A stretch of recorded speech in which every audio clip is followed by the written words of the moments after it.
দেশের প্রচলিত আইনেই শেখ হাসিনাকে ফেরানো সম্ভব বলে মন্তব্য করেছেন দুর্নীতি দমন কমিশনের মহাপরিচালক।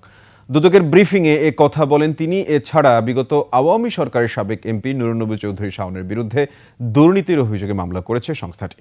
ইসলামী ব্যাংকের ৮২৭ কোটি টাকা আত্মসাতের অভিযোগে মামলা হয়েছে এস আলম পরিবারের ২ সদস্য সহ ৫২ জনের বিরুদ্ধে। বিস্তারিত শাকরা আরজুর প্রতিবেদনে।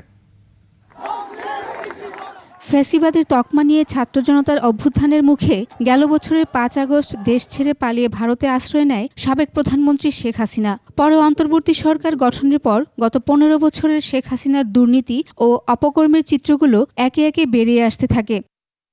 দুর্নীতির অভিযোগে সাবেক এই প্রধানমন্ত্রীর বিরুদ্ধে এরই মধ্যে ৬টি মামলা করেছে দুদক। অনুসন্ধান চলছে একাধিক মেগা প্রকল্পে দুর্নীতির বিষয়েও। এমন অবস্থায় মঙ্গলবার দুদকের ব্রিফিংয়ে শেখ হাসিনাকে দেশে ফিরিয়ে আনতে দুদক কাজ করছে বলে জানান সংস্থাটির মহাপরিচালক। সরকার এবং বিভিন্ন আইন প্রয়োগকারী সংস্থা সহ দুর্নীতি দমন কমিশন এ বিষয়ে কাজ করছেন। আমাদের এই সংক্রান্তে গঠিত তদন্ত দল কাজ করছেন। আইন অনুযায়ী তো সম্ভব, সুতরাং আইন অনুযায়ী সবকিছুই বিবেচনা করা হবে এবং সেই ধরনেরই প্রচেষ্টা অব্যাহত আছে। ২৫০টিরও বেশি ডিজাইন অপশন নিয়ে ওয়ালটন স্মার্ট ফ্রিজ, বোঝে আপনার প্রয়োজন। আওয়ামী সরকারের সাবেক এমপি নুরুন্নবী চৌধুরী শাওনের বিরুদ্ধে মামলার তথ্যও জানান আক্তার হোসেন।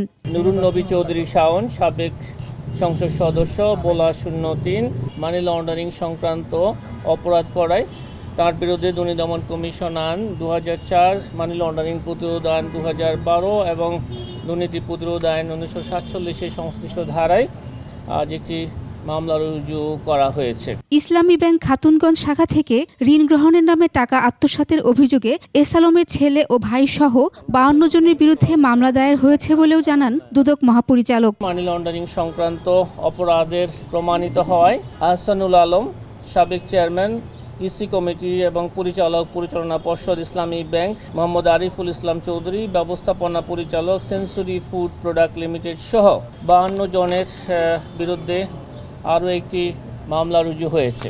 অন্যদিকে ট্রাফিক সিগন্যাল প্রকল্পের ৩৮ কোটি টাকা আত্মসাতের অভিযোগে সকালে ঢাকা দক্ষিণ সিটি কর্পোরেশন ভবনে অভিযান চালায় দুর্নীতি দমন কমিশন। শাকেরা আরজু, ২১ টেলিভিশন, ঢাকা।